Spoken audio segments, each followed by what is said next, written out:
Baik, bismillahirrahmanirrahim. Assalamualaikum warahmatullahi wabarakatuh. Alhamdulillah pada kesempatan hari ini senang sekali kita bisa bertemu dengan anakku sekalian. Pada hari ini kita akan melanjutkan materi biologi. Untuk yang pertama kali, kalau kemarin kita sudah perkenalan, untuk hari ini kita akan melanjutkan materi biologi untuk yang bab yang pertama, yaitu bab ruang lingkup biologi. Baik, selanjutnya saya ucapkan selamat datang di channel Edu Fikri. Semoga dengan channel ini menjadi channel yang bermanfaat untuk kalian semuanya. Untuk lebih jauhnya, kita awali dengan membaca berdoa. Mari kita awali dengan berdoa. Bismillahirrahmanirrahim.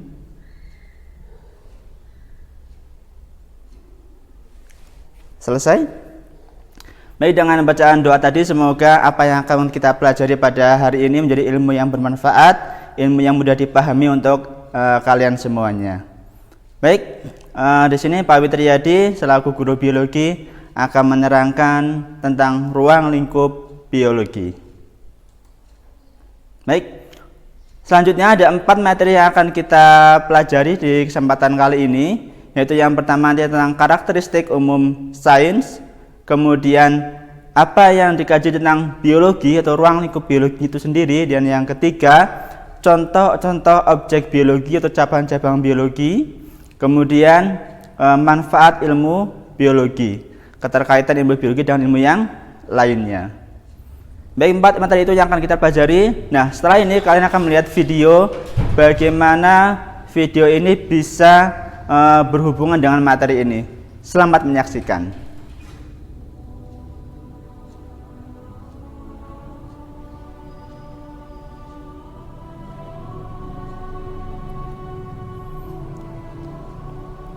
Jadi pahami baik-baik apa isi dari video ini. Tidak sederhana video, tapi memang video ini coba kalian gali apa pelajaran yang bisa diambil untuk materi hari ini.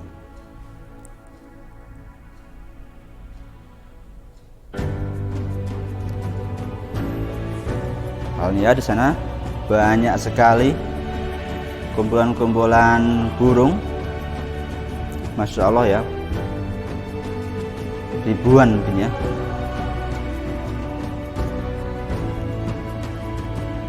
Sedang apa kira-kira burung itu nanti?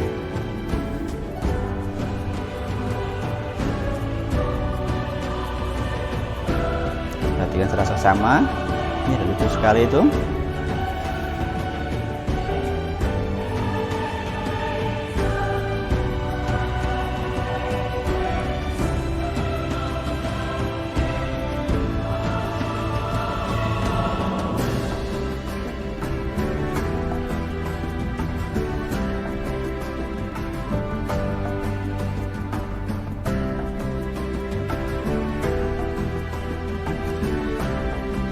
Ada penampakan di bumi kita yang mungkin jarang kita ketahui, jarang kita lihat, tapi ternyata ada di sekitar kita. Mungkin jauh dari sekitar kita, tapi Masya Allah ada itu ya. Kerumunan gajah induk dengan anak-anaknya, pemandangan yang menakjubkan.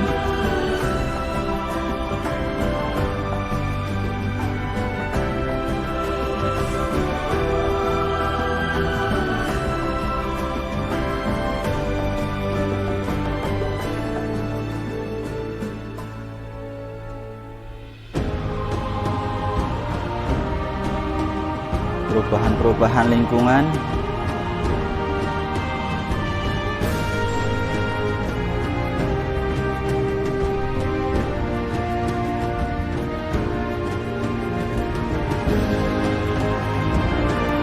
Masya Allah luar biasa ya. Air terjun begitu tinggi, besar, air terjunnya sangat deras gitu ya.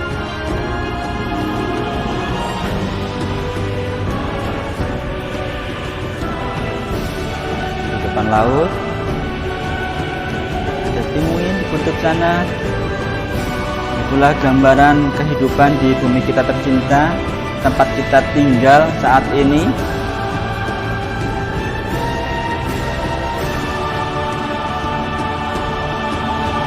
Ya, Itulah tentang video yang telah kita saksikan. Saya yakin teman-teman semuanya tahu apa makna yang terkandung dari video yang diputar tadi. Ada yang tahu? Ya, saya yakin kalian sudah mencatatnya. Saya yakin kalian juga sudah memahaminya apa video yang saya putar maksudnya tadi. Yaitu itu adalah gambaran bumi dengan semua kehidupannya, baik hewan, baik tumbuhan dan sekitarnya, itu semuanya berinteraksi dengan lingkungannya. Itu artinya ruang lingkup biologi sangat luas. Semua lini kehidupan kita itu akan sangat berkaitan dengan ilmu biologi. Nah, sehingga ilmu biologi akan menjadi bekal tersendiri untuk kalian semuanya. Kalau kita kaji ilmu biologi sedikit demi sedikit dan terus banyak, maka semua yang berkaitan dengan tubuh kita, lingkungan sekitar kita, interaksi kita dengan orang lain dan makhluk hidup lain, itu adalah kajian tentang biologi. Masya Allah, luar biasa. Semua sangat mengalami keterkaitan. Satu dengan yang lainnya dia mengalami interaksi, hubungan. Tidak bisa kita hidup sendiri. Nah, ada 4 materi yang sudah saya sampaikan tadi. Yang pertama materinya adalah apa itu biologi, pengertian biologi. Saya yakin dari kalian dulu SD, SMP sudah pernah dengar istilah biologi. Nah, di materi biologi ini kalian kan sudah mendapatkan bekal pada waktu kalian di SD atau bahkan di SMP masih fresh, maka biologi pasti tidak asing. Nah, yang kedua, materi yang kedua yaitu apa ciri-ciri dari makhluk hidup. Kita manusia, tumbuhan, hewan sekitar kita, mereka hidup. Bahkan yang makhluk sangat kecil sekali itu juga hidup. Yang tidak nampak di mata kita itu juga hidup. Nah, apa ciri-ciri makhluk hidup nanti? Pasti kalian sudah sangat paham sekali.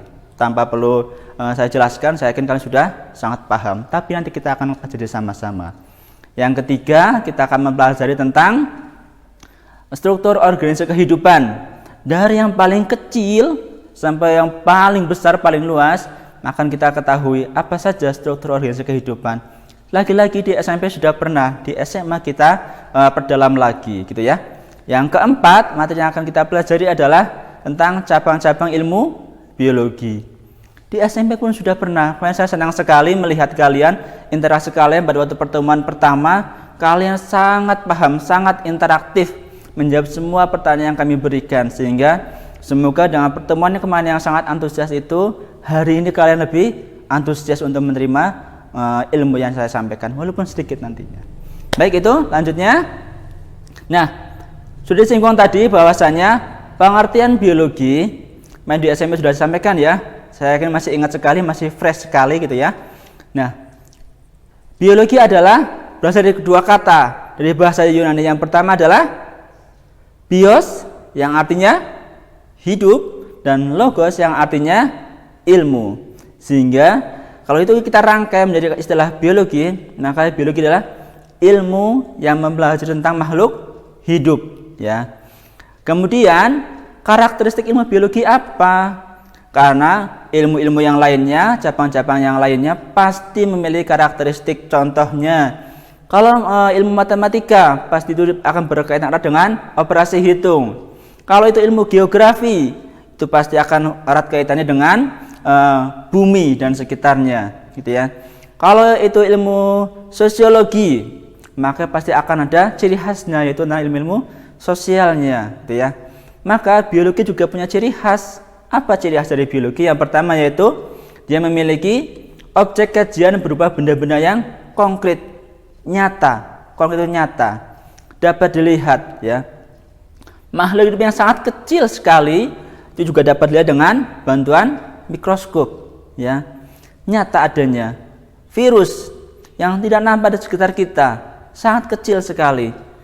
Tapi virus itu nyata adanya. Bahkan dia bisa mematikan ya. Maka dia kajiannya sangat konkret, itulah biologi.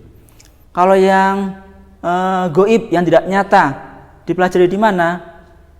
Ada nggak yang goib? Ada, tapi itu dia dipelajari di biologi. Ya, ilmu yang goib, yang tidak nyata, itu dipelajari di akidah. Kita harus meyakini bahwa yang goib itu ada, tapi kita tidak mampu melihatnya. Itu maka perlu kita yakini di ilmu akidah. Yang kedua,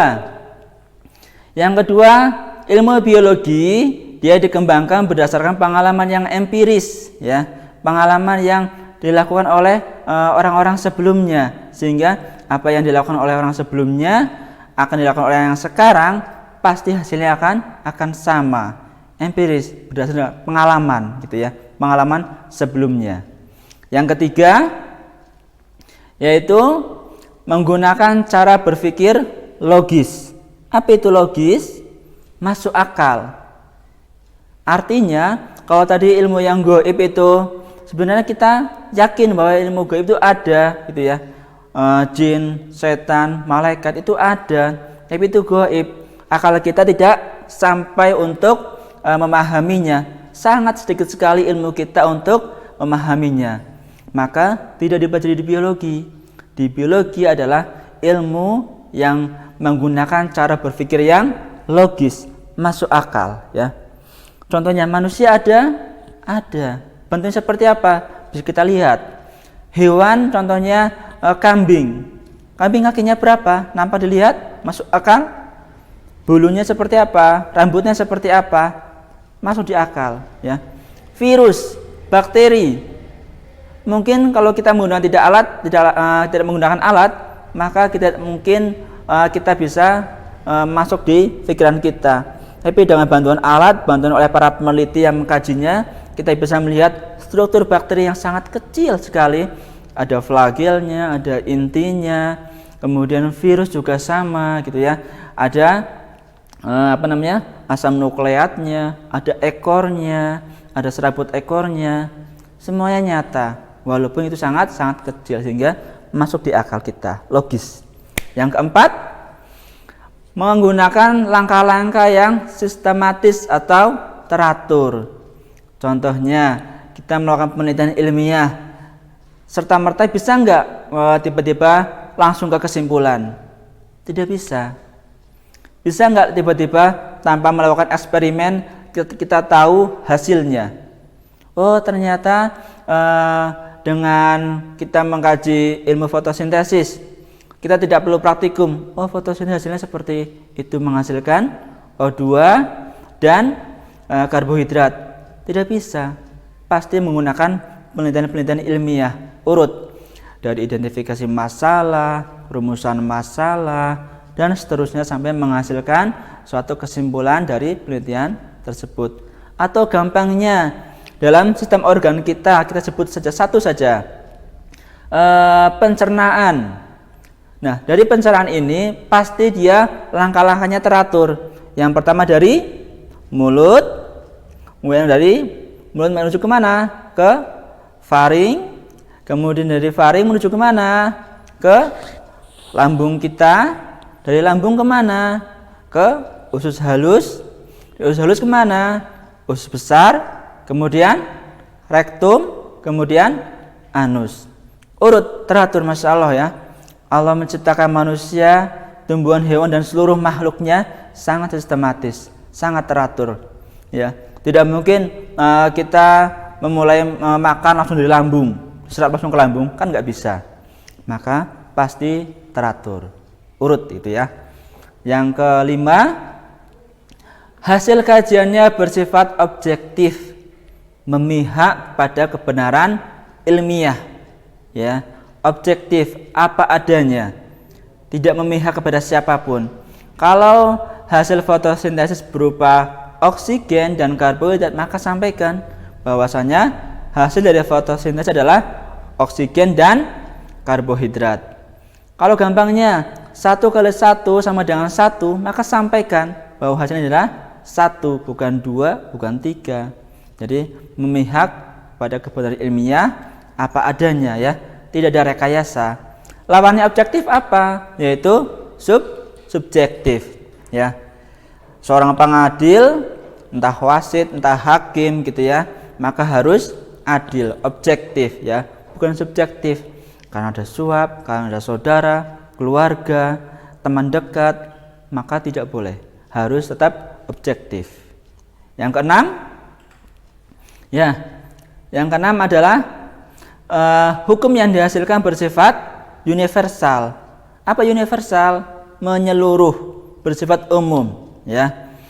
Contohnya, kalau bernafas di Indonesia, ya gampangnya, kalau kita bernafas, manusia bernafas di Indonesia, dia menghirup oksigen dan mengeluarkan CO2, mau dimanapun, mau di Inggris, mau di Amerika, mau di Turki, pasti akan sama hasilnya.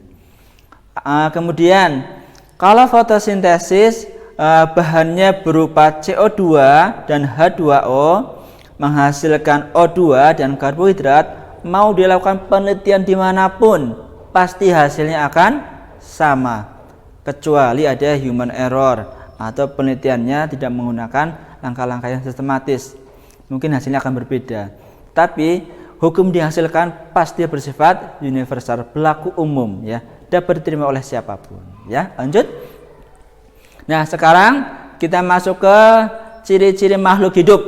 Ya, saya yakin teman-teman semuanya juga sudah tahu apa saja ciri-ciri dari makhluk hidup, baik tumbuhan, hewan, ataupun manusia. Yang pertama, apa? Respirasi. Ya, saya kasih nama istilah ilmiah, kemudian saya kasih nama pengertiannya biar kalian mudah memahami. Pak, katanya untuk belajar biologi itu susah di nama-nama latinnya, susah untuk menghafal istilah-istilah ilmiahnya. Tidak, ya, insya Allah sangat mudah. Biologi is easy, ya. Jadi biologi sangat mudah insya Allah. Yang pertama respirasi, yaitu mengalami proses bernafas, ya. Saya yakin di SMP kemarin juga sudah pernah tentang pernafasan. Ada macam-macam respirasi yang berdasarkan kebutuhan oksigennya. Ada respirasi apa? Aerob sama respirasi anaerob. Respirasi aerob yaitu respirasi yang membutuhkan oksigen. Kalau yang respirasi anaerob ada artinya adalah bernafas yang tidak membutuhkan oksigen. Ada istilah lain kalau di manusia khususnya, ya, ada namanya proses respirasi sistem pernafasan tubuh kita. Ada proses namanya inspirasi sama ekspirasi. Saya yakin teman-teman semuanya sudah kenal. Apa itu inspirasi? Inspirasi adalah proses menghirup oksigen, ya, dari lingkungan menuju ke hidung kita, kemudian menuju ke sistem pernafasan kita menuju sampai ke paru-paru, ya. Kemudian ada yang ekspirasi. Ekspirasi yaitu proses mengeluarkan karbon dioksida dari mana? Dari dalam tubuh menuju ke lingkungan. Prosesnya bagaimana? Nanti akan ada istilah namanya kontraksi sama relaksasi. Nanti akan dipelajari di kelas 11. Ya, respirasi adalah bernafas. Yang kedua, ekskresi. Ya, saya yakin sudah tahu semuanya ekskresi. Ekskresi adalah pembuangan zat sisa yang sudah tidak dibutuhkan lagi oleh tubuh. Ya, kenapa kok harus dibuang? Karena jika tetap dalam tubuh kita, maka itu berbahaya, maka harus dibuang. Bersifat racun, toksik, ya, bisa membuat penyakit dalam tubuh kita. Maka alhamdulillah dengan sistem yang disempurnakan, dengan sistem yang ciptaannya maha sempurna, maka tubuh kita mengalami ekskresi. Ada 4. Ada apa saja? Yang pertama adalah apa, Mbak, Mas? Yang pertama adalah organ apa? Ekskresi. Bisa paru-paru. Paru-paru dia selain sebagai respirasi, dia juga sebagai ekskresi. Paru-paru dia mengekskresikan apa? Mengeluarkan apa? Itu mengeluarkan CO2. Ya, betul. Yang kedua, apalagi? Keringat dikeluarkan dari mana? Dari kulit. Sehingga kulit adalah organ ekskresi yang dia mengeluarkan keringat. Yang ketiga apa lagi? Apa yo? Yang ketiga adalah hati, ya. Hati dia juga organ ekskresi. Dia mengeluarkan apa? Mengeluarkan empedu, ya. Yang terakhir, apa lagi yo? Yang terakhir adalah apa? Dia mengeluarkan urin. Organ apa kira-kira? Organ ginjal, betul sekali. Organ ginjal dia mengalami namanya ekskresi, yaitu mengeluarkan urin, ya. Harus kita buang 4 organ dan 4 zat yang sudah keluar dalam tubuh kita supaya tubuh kita tetap dalam keadaan sehat, normal, ya. Yang ketiga, apalagi ya? Yang ketiga adalah bergerak, ya. Bergerak kalau pada makhluk hidup ada 2. Apa saja? Yaitu ada gerak pasif sama gerak aktif. Yang gerak pasif contohnya pada tumbuhan. Loh, tumbuhan bergerak. Iya, tumbuhan bergerak, tapi mungkin geraknya tidak bisa nampak oleh kita, ya. Sehingga bukan yang tumbuhan bergoyang-goyang itu ya, bergerak seperti itu, bukan. Itu karena tiupan angin gitu ya, bukan itu. Bergerak yang dimaksud adalah bergerak pada tumbuhan, dia bersifat pasif. Contohnya di SMP sudah pernah nih, yaitu ada namanya gerak tumbuhan mendekati datangnya cahaya matahari. Gerak apa ya? Gerak? Ya, gerak fototropisme. Yaitu gerak tumbuhan mendekati datangnya cahaya matahari. Betul sekali. Yang kedua, contohnya apa lagi? Gerak akar mendekati pusat gravitasi bumi. Namanya apa? Namanya gerak geotropisme. Gerak akar menuju ke pusat bumi disebut dengan gerak geotropisme. Nah, satu lagi, gerak apa yang pada waktu kita menyentuh tanaman putri malu, ya, kemudian tanaman putri malu itu tiba-tiba mengatupkan daunnya. Tanaman apa ya? Putri malu ya? Ada ya? Nah, gerak apa nih kira-kira? Gerak? Ayo berpikir, gerak apa ya? Gerak tanaman putri malu disentuh oleh kita tiba-tiba mengatup daunnya, yaitu gerak ya, tigmonasti. Betul sekali, tigmonasti. Yang kedua ada namanya gerak aktif pada hewan maupun manusia. Ya, kenapa disebut gerak aktif? Karena manusia memiliki atau hewan memiliki otot, ya, memiliki otot yang mampu bergerak aktif. Ada juga tulang yang bersifat pasif, dia digerakkan oleh otot kita untuk bergerak, sehingga kalian bisa berlari, bisa berjalan, bisa jalan-jalan kemana-mana ya. Itulah nikmat yang luar biasa. Yang keempat adalah makhluk hidup mengalami metabolisme. Saya kira tidak asing istilah metabolisme di sini. Metabolisme adalah proses perubahan kimiawi, ya, proses perubahan kimiawi yang terjadi dalam tubuh kita, yang tujuannya untuk menghasilkan energi atau untuk membuang atau mengeluarkan energi. Tumbuhan, hewan, manusia mengalami ini semua, ya. Ada yang nanti istilah di kelas 12, ada istilah anabolisme sama katabolisme. Wah, apa itu ya? Nanti di kelas 12. Asik sekali. Ya, yang kelima, memiliki gen. Ya.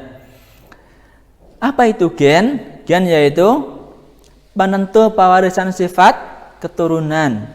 Jadi kalau kalian tingginya sekian, wajahnya seperti itu, ganteng-ganteng, cantik-cantik gitu ya, kemudian warna kulitnya sawo matang atau agak putih, itu semuanya salah satunya adalah dipengaruhi oleh namanya gen, ya. Jadi gen inilah yang menentukan pewarisan sifat, ya. Kalau dulu kalian di SMP juga belajar tanaman mawar merah disilangkan dengan mawar putih, hasilnya ada yang merah, ada yang putih, ada yang pink gitu ya. Itu juga pengaruh dari gen warna yang dimiliki oleh mawar. Kemudian kalian suaranya seperti ini gitu ya, bisa besar, bisa kecil gitu ya. Kemudian rambutnya ada yang lurus, ada yang ikal, ada yang keriting, juga pengaruh dari gen ya. Orang tua kita punya peran besar terhadap gen atau dalam tubuh kita ya. Yang selanjutnya evolusi. Ya, saya yakin teman-teman semuanya tahu apa itu evolusi, yaitu perubahan makhluk hidup dalam waktu yang lama ya. Kalau singkat bukan evolusi ya. Jadi perubahan makhluk hidup dalam waktu yang lama disebut dengan evolusi. Kalau kalian dulu mengenal istilah teori evolusi oleh siapa? Charles Darwin katanya ya. Ya, Charles Darwin dengan teorinya sangat terkenal, yaitu tentang evolusi manusia dari kera, ya. Sangat menggemparkan ya, bahwa manusia ternyata evolusi kera. Apakah betul? Tidak ya. Ternyata dibantahkan setelah ditemukannya teknologi yang lebih maju, teknologi yang bisa mengetahui tentang struktur DNA ya. Teori itu terbantahkan bahwa manusia bukan dari evolusi kera ya. DNA-nya berbeda, struktur otaknya juga berbeda, sehingga bukan dari kera. Yang ketujuh, memerlukan nutrisi. Ya, betul sekali. Makhluk hidup perlu nutrisi, membutuhkan makanan. Tujuannya untuk apa? Tujuannya untuk mendapatkan energi, untuk beraktivitas, berkegiatan, kemudian kita tidak lesu contohnya ya. Sehingga nutrisi sangat penting bagi tubuh kita. Jangan sampai kita kekurangan nutrisi kita. Ada karbohidrat, protein, lemak, vitamin dan sebagainya ya. Unsur-unsur yang lainnya. Kita memerlukan nutrisi supaya bisa melangsungkan hidup kita, supaya kita mendapatkan energi untuk beraktivitas sehari-hari. Yang kedelapan, reproduksi. Ya, pasti sangat tidak asing istilah reproduksi. Biasanya sangat semangat kalau kita membahas tentang bab reproduksi. Ini akan dibahas di bab kelas 11 nantinya ya. Apa itu reproduksi? Yaitu mengalami perkawinan. Tujuannya untuk apa? Untuk melangsungkan keturunannya agar tidak punah ya. Maka reproduksi sangat penting bagi tumbuhan, hewan, manusia mengalami namanya proses reproduksi. Ada istilah nanti ada fertilisasi, pembuahan dan sebagainya. Tumbuhan mengalami fertilisasi? Mengalami. Hewan, manusia juga mengalami fertilisasi. Ada penggabungan sperma dan ovum ya. Reproduksi. Reproduksi ada macam-macam, berdasarkan caranya. Ada reproduksi apa? Ada yang ovipar. Apa ovipar? Masih ingat? Ovipar adalah bertelur ya. Reproduksi pada makhluk hidup dengan cara ovipar, dan makhluk hidup dia mengalami bertelur ya. Yang kedua secara vivipar, yaitu melahirkan ya. Yang ketiga ada namanya ovovivipar, yaitu dia bertelur dan melahirkan ya. Kemudian ada fertilisasi internal sama fertilisasi eksternal. Pembuahan internal yaitu pembuahan yang terjadi dalam tubuh ya. Manusia, aves gitu ya, mamalia, kemudian reptil ya. Kemudian kalau yang pisces bagaimana? Ikan, dia fertilisasinya secara eksternal, di luar habitat, ya di luar tubuhnya. Yang ke-9 ada namanya iritabilitas. Ya, sangat tidak asing. Iritabilitas adalah peka terhadap rangsang. Contohnya pada manusia, kalau kita colek, biasanya kita akan geli. Itu namanya menanggapi rangsang. Kaki kita menginjak paku pinus, kemudian kita akan mengangkatnya. Maka itu adalah menanggapi rangsang. Tidak mungkin kalau kita menginjak paku, kemudian tanpa kita tekan, tambah sakit, pasti kita akan menjauhi. Apalagi kalau kita memegang stop kontak listrik gitu ya, pasti kita akan segera menghindarkannya. Kalau tumbuhan, tadi sudah disampaikan, tumbuhan kita sentuh daun putri malu, maka daunnya dia akan mengatup, peka terhadap rangsang. 10. Adaptasi ya, adalah proses penyesuaian diri dengan lingkungannya ya. Sehingga kalau seseorang tidak mampu beradaptasi, maka dia akan terpinggirkan ya. Maka kita harus pandai-pandai menyesuaikan diri dengan lingkungannya. Bagi siapa yang tidak mampu beradaptasi, maka dia akan tidak mampu survive, tidak mampu bertahan di lingkungannya. Ya, adaptasi saya yakin ada 3. Masih ingat ya? Adaptasi yang pertama adalah adaptasi morfologi. Ya, adaptasi morfologi. Apa itu? Adaptasi yang berdasarkan bentuk struktur tubuhnya. Yang kedua ada adaptasi fisiologi. Ya, adaptasi fisiologi adalah adaptasi yang berdasarkan fungsi organ tubuhnya. Yang ketiga, adaptasi tingkah laku, behavioristik ya, berdasarkan perilaku hidupnya. Ya, yang ke-11 pertumbuhan Dan yang ke-12 adalah perkembangan. Dua hal ini, dua ciri ini dia tidak dapat dipisahkan ya, pertumbuhan dan perkembangan. Kalau pertumbuhan dia bersifat kuantitatif, artinya dapat dihitung, diukur, lebar tumbuhan, tinggi tumbuhan, berat tumbuhan, berat manusia, berat kambing, bisa diukur? Bisa. Ya, kuantitatif. Irreversible, artinya tidak dapat kembali. Yang dulu kita awalnya kecil, bayi, tumbuh besar anak-anak, remaja, dewasa, tua, apakah bisa kembali ke bayi? Tidak bisa. Maka itu bersifat dengan irreversible. Kemudiannya bertambah volume. Ya, betul sekali. Kalau tanaman awalnya hanya biji, berkecambah, tumbuh daun, tumbuh batang, ranting, buah, dia berbunga, itu bertambah volume ya. Artinya tambah banyak, daunnya semakin rimbun, bertambah volume. Nah, kalau perkembangan bagaimana? Perkembangan dia bersifat kualitatif, artinya dia tidak dapat dihitung. Contohnya, proses kematangan tubuh kita, pendewasaan kita dapat dihitung? Tidak bisa.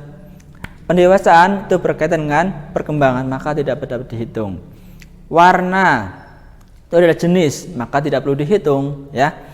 Kemudian permukaannya halus rata, itu juga tidak dapat dihitung, maka kualitatif. Kemudian dia bersifat reversible. Reversible adalah dia mampu balik lagi. Ya, contohnya kalau pikirannya dulu kita masih anak-anak, dia tua, dewasa gitu ya, kemudian menua. Nah, biasanya kalau sudah menua, pikirannya dia bisa menjadi seperti anak-anak kembali. Pola pikirnya ya, pola pikirnya. Kemudian tanaman yang sudah berbunga bisa berbunga lagi? Bisa. Itulah proses menuju pendewasaan atau bersifat irreversible, pematangan. Baik, itu ciri-ciri makhluk hidup. Nah, masih banyak sekali ciri-ciri makhluk hidup yang belum saya sampaikan. Minimal 14 ya mungkin yang saya sampaikan, tapi cukup 12 saja. Nanti kalian bisa tambahkan ciri-ciri makhluk hidup lainnya di kolom komentar di YouTube-nya channel Edu Fikri ini. Ya, lanjut. Kemudian organisasi kehidupan ya. Tingkatan kehidupan makhluk hidup ya. Ada beberapa tingkatan organisasi kehidupan, dari yang terkecil sampai yang tertinggi terbesar ya. Ada apa saja? Kita saksikan. Ya, yang pertama, yang terkecil adalah molekul. Ada referensi lain yang menyatakan dari atom ya. Kita mulai dari molekul ya. Nah, molekul ini adalah yang paling kecil. Contohnya apa ya molekul itu? Ada molekul air. Apa rumus kimianya? Yaitu H2O. Air adalah molekul. Kemudian karbohidrat, rumus kimianya C6H12O6. Molekul. Ada molekul protein, molekul lemak, molekul air gitu ya. Itulah bahan-bahan molekul-molekul penyusun makhluk hidup. Nah, kemudian akan terbentuklah sel. Apa itu sel? Yaitu unit terkecil makhluk hidup. Manusia, hewan, tumbuhan, makhluk hidup yang terkecil dia punya sel ya. Maka miliaran sel dalam tubuh kita. Otak kita ada sekitar 1,2 miliar ya, lebih ya, yang menyusun otak kita. Tubuh kita lebih dari itu. Masya Allah, luar biasa. Tubuh kita tersusun dari sel yang sangat banyak. Padahal awalnya cuma 2 gabungan antara satu sel sperma dengan satu sel ovum. Bergabung menjadi zigot, berkembang dengan sangat pesatnya, maka terbentuklah kita dengan jumlah miliaran sel. Luar biasa. Yang ketiga, gabungan sel akan membentuk namanya jaringan. Ya, kalian sudah mengenal istilah jaringan ya. Ada jaringan pada tumbuhan, ada jaringan pada hewan. Ya, jaringan contohnya ada jaringan otot. Ya, jaringan otot masih ingat ada apa saja? Ada otot polos, ada otot jantung, ada otot lurik. Gabungan dari otot ini membentuk namanya jaringan otot. Kemudian ada jaringan darah. Bagian terdiri apa saja? Ada eritrosit yaitu sel darah merah, ada leukosit, ada trombosit ya. Kemudian gabungan dari jaringan akan membentuk namanya organ. Organ adalah penyusun makhluk hidup yang terbentuk dari beberapa jaringan yang sama. Contohnya organ, misalnya di gambar ada organ paru-paru, ada organ hati, ada organ jantung, ada usus besar, usus halus, kemudian ada mata gitu ya. Apalagi? Ini organ bukan? Ya. Tangan kita organ, ya, organ. Kepala organ? Organ. Hidung organ? Ya, organ. Telinga, kaki, itulah organ. Itu artinya ada organ bagian dalam, ada organ bagian luar. Kemudian yang selanjutnya adalah gabungan beberapa organ yang memiliki fungsi yang sama membentuk namanya sistem organ. Ada apa saja sistem organ? Yang pertama, ada sistem reproduksi, ada sistem pencernaan, ada sistem saraf, ada sistem respirasi, pernafasan, kemudian ada sistem ekskresi, pembuangan zat sisa, ada sistem apa lagi?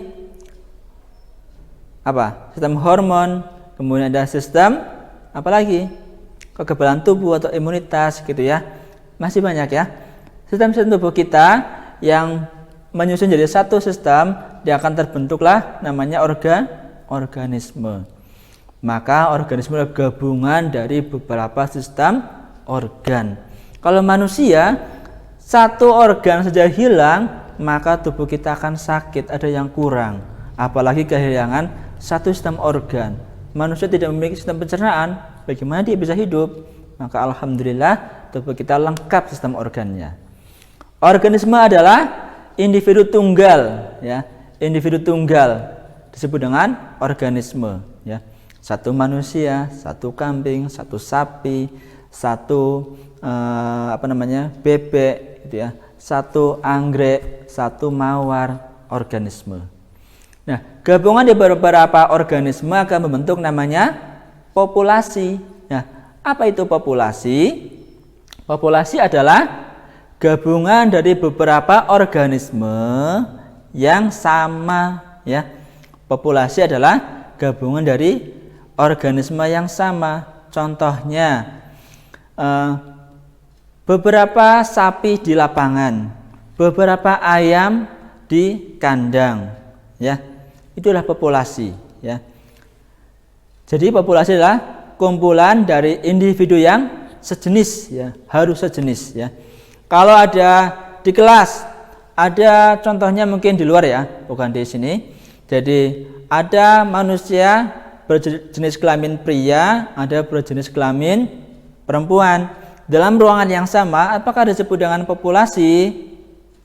Jawabannya adalah ya, satu populasi. Tidak membedakan antara pria atau laki-laki dan perempuan. Sama-sama jenisnya adalah manusia. Oke? Yang selanjutnya, gabungan dari beberapa populasi membentuk komunitas ya. Gabungan dari beberapa populasi membentuk komunitas ya. Contohnya di lapangan ada komunitas gabungan dari beberapa populasi, yaitu mungkin contohnya ada gabungan populasi sapi, ada populasi kambing, ada populasi ayam, ada populasi kerbau di tempat yang sama, maka itu disebut dengan komunitas ya. Ya, komunitas adalah gabungan dari beberapa populasi. Tujuannya apa komunitas ini di sini? Pasti akan mencari makanan gitu ya, mencari pasangannya gitu ya. Kemudian komunitas akan terbentuklah ekosistem ya. Di sana tulis ekosistem ya, betul ya. Ekosistem adalah interaksi makhluk hidup dengan lingkungannya, atau dikatakan hubungan timbal balik antara makhluk hidup dengan lingkungannya. Ada juga yang menyebutkan ekosistem adalah gabungan dari beberapa komunitas dengan lingkungannya. Ya, intinya ekosistem adalah gabungan atau interaksi makhluk hidup dengan lingkungannya. Manusia berinteraksi dengan lingkungan, menghirup oksigen, kemudian berpijak dengan bumi untuk berjalan gitu ya. Ada cahaya dan seterusnya. Maka gabungan dari beberapa ekosistem akan membentuk bioma. Bioma adalah gabungan ekosistem yang sangat luas ya. Ada istilah namanya bioma hutan hujan tropis. Cirinya bagaimana? Cirinya ada tumbuhan dan hewan khasnya, curah hujan, intensitas cahaya, kelembaban, suhu, iklim yang khas. Itulah bioma. Ya, saya ulang lagi, bioma adalah gabungan dari ekosistem yang memiliki ciri khas meliputi hewan, tumbuhan, kemudian cahaya matahari, curah hujan, suhu, kelembaban, dan iklim yang khas. Itulah bioma. Contohnya, hutan hujan tropis, maka dominannya adalah tumbuhan berkanopi, tumbuhan yang memiliki daun yang sangat rimbun. Hewan khasnya adalah ada burung, ada tipe pelompat gitu ya, primata. Kemudian curah hujannya bagaimana? Tinggi, intensitas cahayanya rendah gitu ya, dan seterusnya. Kemudian kalau hutan, apalagi contohnya padang pasir atau bioma gurun. Bioma gurun pasti tumbuhan khasnya adalah kaktus, kurma. Hewan khasnya bisa unta gitu ya, bisa apalagi kalajengking, ular gitu ya. Kemudian apalagi curah hujannya rendah, sangat rendah. Kemudian intensitas cahayanya sangat tinggi gitu ya. Kelembabannya bagaimana? Kelembabannya? Ya, kelembabannya bagaimana? Kalau namanya padang pasir, rendah apa tinggi? Kelembabannya? Apa yo? Kelembabannya? Dia adalah tidak lembab ya, itu artinya kelembabannya sangat rendah gitu ya. Kemudian biosfer adalah gabungan dari beberapa bioma membentuk alam raya ini, bumi ini, biosfer. Lanjut. Kemudian klasifikasi makhluk hidup ya.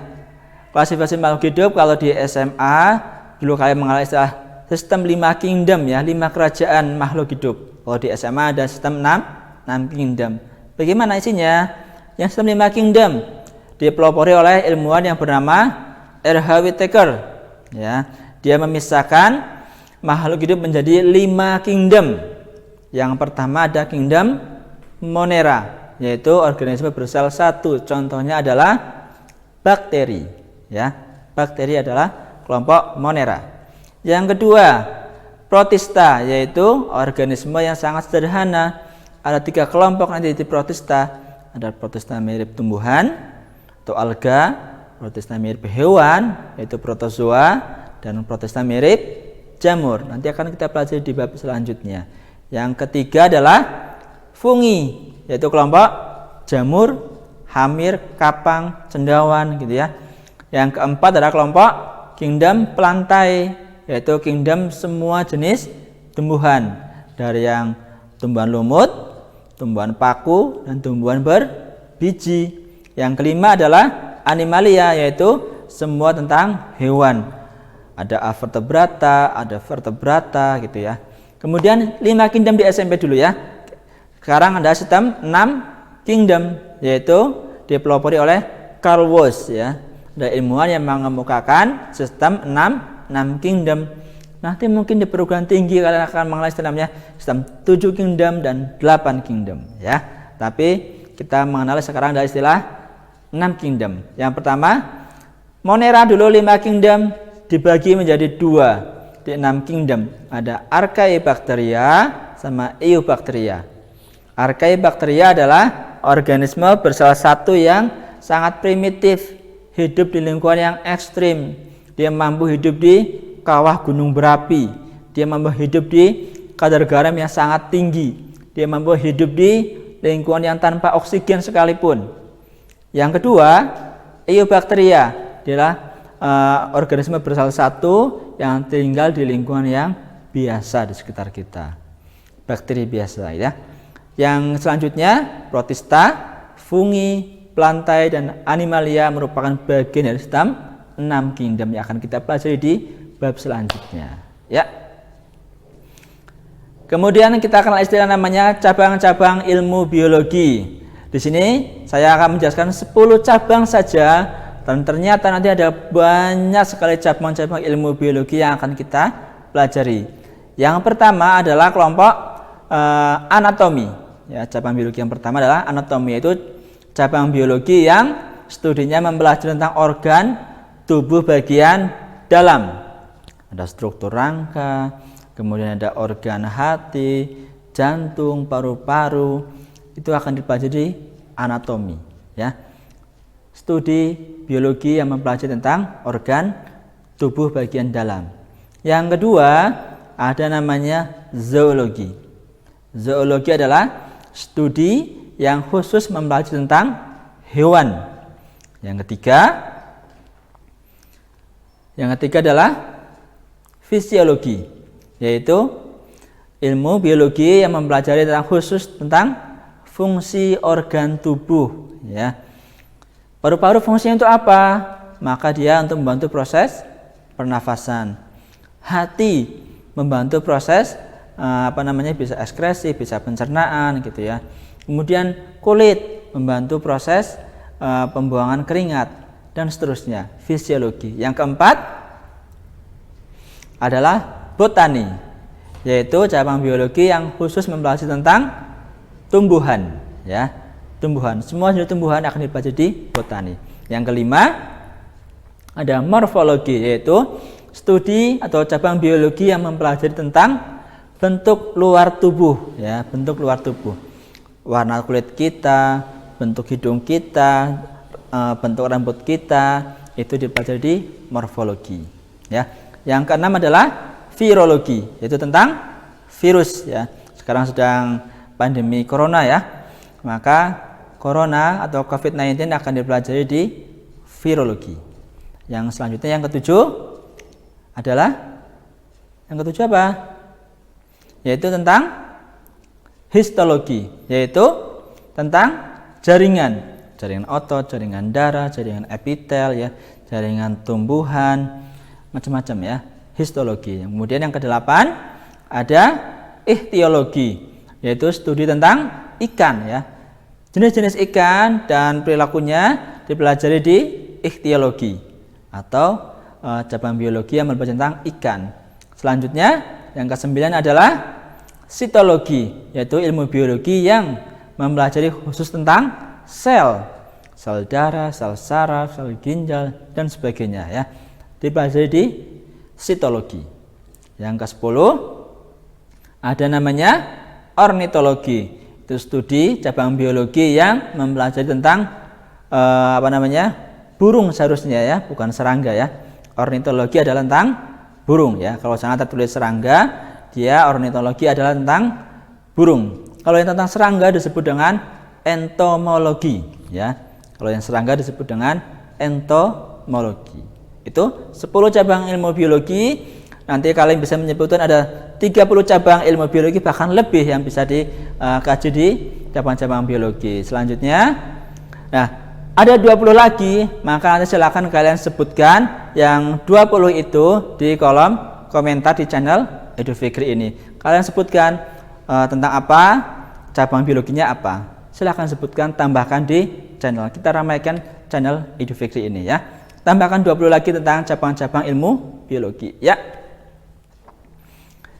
Kemudian manfaat mempelajari biologi. Apa sih manfaatnya? Ada manfaat nggak kira-kira? Ya, insya Allah sangat bermanfaat ilmu biologi ini. Bagi kalian yang mau melanjutkan studi yang basicnya biologi, nah saatnya kalian perdalam ilmu biologi di sini. Bahkan untuk kehidupan kita sehari-hari. Yang pertama di bidang farmasi, ya. Di bidang farmasi dia bisa menghasilkan obat. Ada obat yang sintetis, kimiawi, ya. Ada obat yang herbal, ya. Sekarang kita sedang marak penemuan obat-obat herbal untuk penyembuhan berbagai penyakit, ya. Kemudian yang kedua, bidang pengelolaan lingkungan. Bagaimana caranya supaya bumi kita tetap asri, tetap hijau, bisa menghasilkan oksigen dengan optimal, kita tidak hidup dengan dikelilingi dengan polusi-polusi ya, udara, polusi tanah, polusi air gitu ya. Maka pengelolaan lingkungan sangat penting ya. Ada istilah namanya AMDAL ya, analisis manfaat dampak lingkungan ya. Kemudian apalagi ada bidang pertanian, perikanan gitu ya, peternakan. Cabang biologi di sini kalau kita mempelajari biologi akan sangat bermanfaat di bidang-bidang tersebut. Bidang pertanian mungkin kita akan menemukan bibit unggul ya. Contohnya ada padi Rojolele, ada padi Cisadane, IR dan sebagainya. Itu adalah manfaat di bidang pertanian. Kemudian di perikanan kita bisa menemukan bibit unggul juga, bisa menghasilkan ikan-ikan yang berkualitas mahal ya, secara ekonomi ya. Kemudian ada bidang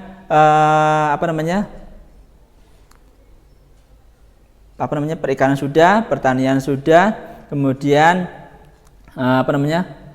bisa inseminasi buatan ya. Inseminasi buatan adalah kawin suntik untuk menghasilkan bibit yang unggul pada peternakan ya. Itu cabang-cabang biologi, manfaatnya di sekitar bidang-bidang tersebut. Kemudian ada bidang kedokteran ya. Bidang kedokteran jelas dia membantu untuk proses operasi, identifikasi penyakit gitu ya. Kemudian ada apa lagi? Kalau bidang industri, bisa industri makanan ya. Kemudian industri apa lagi? Suplemen gitu ya, bisa menghasilkan suplemen makanan. Kemudian makanan-makanan yang terbuat dari mikroorganisme gitu ya. Itu adalah sekelumit tentang manfaat mempelajari ilmu biologi. Banyak sekali yang kita pelajari di biologi yang memiliki nilai manfaat di berbagai lini kehidupan kita ya. Selanjutnya selesai alhamdulillah untuk materi kali ini. Saya yakin materi kali ini sangat mudah bagi kalian semuanya. Semoga menjadi ilmu yang bermanfaat dan tetap semangat untuk meraih prestasi terbaik. Berjuanglah dengan sebaik-baiknya, berikhtiarlah dengan sebaik-baiknya, sehingga apa yang akan kalian inginkan di masa depan semoga Allah berikan hasil yang terbaik pula. Baik, yang sedikit ini semoga bermanfaat. Mohon maaf atas segala kekurangannya. Biologi is easy ya. Sekali lagi silakan like channel ini, subscribe, kemudian share ke teman-temannya, ke yang lainnya, dan komentar di bawah kolomnya untuk mendapatkan jawaban-jawaban jika kalian ada kebingungan. Sekali lagi senang sekali bisa bertemu dengan kalian semuanya. Semoga bisa menambah wawasan kalian, dan kedepannya kita akan bertemu lagi di materi metode ilmiah. Baik, saya cukupkan sekian. Mari kita tutup dan baca berdoa. Berdoa dimulai.